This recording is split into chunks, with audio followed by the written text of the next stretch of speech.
आज 8 मई 2026 है और आज की इस गहन चर्चा में बहुत बहुत स्वागत है।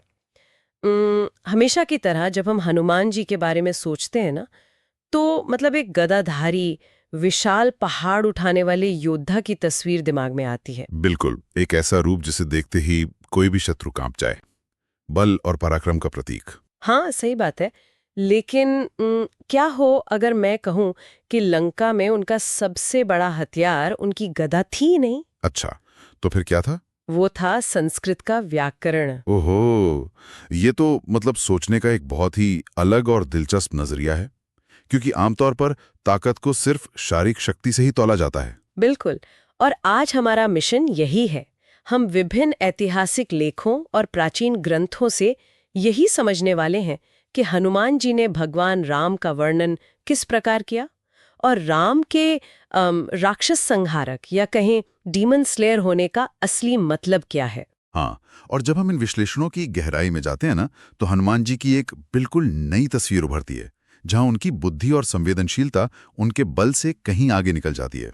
सही कहा। और सुनने वालों के लिए ये चर्चा इसलिए खास है क्योंकि हम चीजों को एक नए तार्किक दृष्टिकोण से देखने वाले हैं। तो चलिए इसे समझते हैं। अशोक वाटिका के दृश्य से शुरू करते हैं। हाँ, वो बहुत ही नाजुक स्थिति थी। है ना? कल्पना कीजिए एक बंधक वार्ताकार की, मतलब एक हॉस्टेज नेगोशिएटर जो किसी बहुत ही खतरनाक और दुश्मनों से भरी जगह पर है। बिल्कुल, उसे अपनी पहचान भी साबित करनी है और सामने वाले को डराना भी नहीं है। हाँ, और यहाँ स्रोतों से हमें पता चलता है कि हनुमान जी संस्कृत व्याकरण के 10वें महान विद्वान हैं। जी, 10th ग्रामरियन।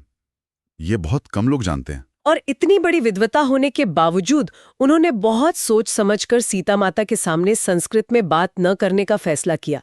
ये एक बहुत ही महत्वपूर्ण बात है, क्योंकि देखिए, रावण भी संस्कृत का बहुत बड़ा ज्ञाता था। हाँ, शिव तांडव स्तोत्र उसी ने रचा था ना। बिल्कुल। तो अगर सीता जी अचानक अशोक वाटिका में शुद्ध संस्कृत सुनती, तो वो पक्का यही समझती कि रावण कोई नया मायावी रूप धर कर आ गया है। भाषा जो जोड़ने का काम करती है, वो यहाँ खतरे का अलार्म बन सकती थी। इसलिए उन्होंने प्राकृत भाषा चुनी। हाँ, ये एक सवाल खड़ा करता है कि कैसे भाषा का सही चयन सिर्फ ज्ञान का प्रदर्शन नहीं है, ये मतलब गहरी संवेदनशीलता और विश्वास जीतने का माध्यम है। सही कहा। और व्याकरण के नियमों के साथ उनका ये कूटनीतिक खेल सिर्फ वहीं नहीं रुका। जब वो लौटकर राम जी को संदेश देते हैं, तब भी वो एक नियम तोड़ते हैं। आप उस देखी सीता वाले प्रसंग की बात कर रही हैं? हाँ, बिल्कुल। हाँ।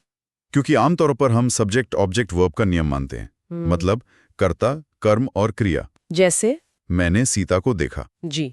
लेकिन हनुमान जी ने सामान्य नियमों को दरकिनार कर दिया।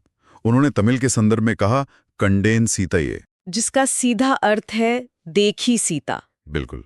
ताकि राम जी के मन में एक सेकंड के लिए भी कोई संशय ना रहे। ये सोचिए, अगर वो कहते कि मैंने, तो उस एक पल में राम जी के मन में कितनी चिंता आ जाती।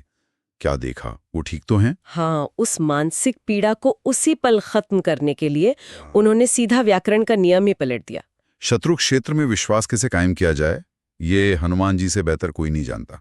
ये वाकई बहुत दिलचस्प हो जाता है।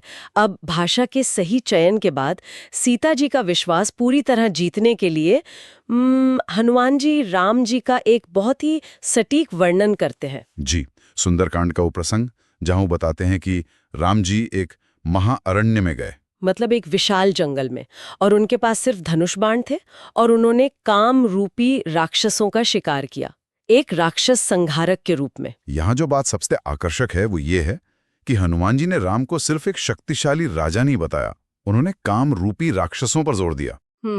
काम रूपी मतलब जो अपनी इच्छा से रूप बदल सकते हैं, शेप शिफ्टिंग डेमन्स। बिल्कुल, जो पल पल अपना रूप बदल सकते हैं। एक मिनट, मुझे यहाँ थोड़ा रुकना होगा। शेप शिफ्टर सुन के थोड़ा मतलब फैंटेसी कहानी जैसा लगता है। क्या वो सिर्फ सीता जी को इम्प्रेस करने के लिए बड़ा चढ़ाकर बोल रहे थे? ये सवाल उठना बहुत स्वाभाविक है, लेकिन अगर हम इसके प्रतीकवाद यानी सिंबलिज्म को देखें तो ये बहुत गहरा है।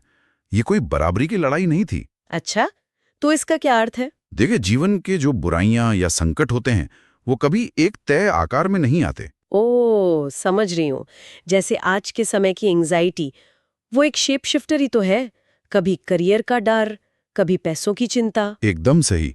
ये निरंतर रूप बदलने वाली चुनौतियां हैं जिनका सामना करना असंभव लगता है। राम द्वारा इन मायावी शक्तियों का संहार करना उनकी सर्वोच्च ईश्वरीय शक्ति को दर्शाता है। मतलब हनुमान जी ये बता रहे थे कि जो राम इन रूप बदलने वाले राक्षसों का नाश कर सकते हैं, वो रावण की माया को भी आसानी से भेद लेंगे। बिल्कुल, क्योंकि सीता जी उस वक्त रावण के छल से घिरी हुई थी। उन्हें ये विश्वास दिलाना जरूरी था कि राम हर भ्रम को काट सकते हैं। क्या बात है। और राम की महिमा का ये जो वर्णन हनुमान जी ने शब्दों में किया, वो सिर्फ एक